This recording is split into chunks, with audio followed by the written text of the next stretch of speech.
ভারতের দক্ষিণী চলচ্চিত্রের অন্যতম জনপ্রিয় অভিনেত্রী নয়নতারা। লেডি সুপারস্টার খ্যাত এই অভিনেত্রী ২০২২ সালের ৯ জুন পরিচালক বিঘ্নেশ শিবানকে বিয়ে করেন।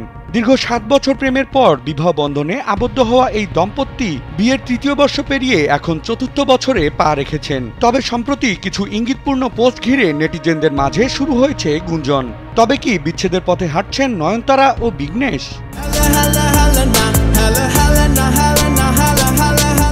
গত কয়েকদিন ধরে নয়নতারার ইনস্টাগ্রাম স্টোরিতে একের পর এক আবেগঘন পোস্টে সামাজিক মাধ্যমে শুরু হয়েছে আলোড়ন। স্যান্ডেলিনা সো রূপচর্চায় আভিজাত্য।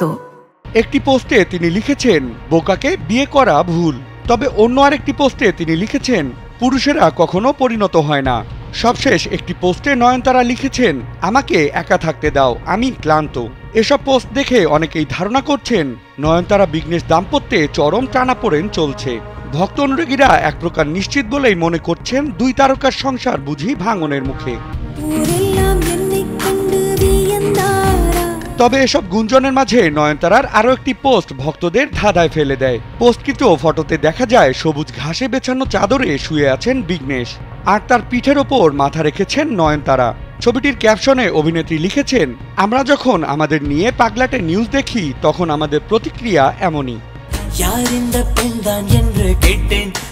নেটিজেনদের একাংশ মনে করছেন এই পোস্টের মাধ্যমে নয়নতারা গুঞ্জনকে উড়িয়ে দিয়েছেন।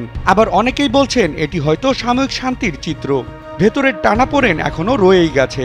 তবে বিচ্ছেদের বিষয়ে নয়নতারা বা বিঘ্নেশ দুজনের কেউই এখনো স্পষ্ট করে কিছু বলেনি। মান অভিমানে করা সব পোস্ট আর ভালোবাসার এই গল্প কোন দিকে গড়ায় তা এখন সময় বলে দেবে।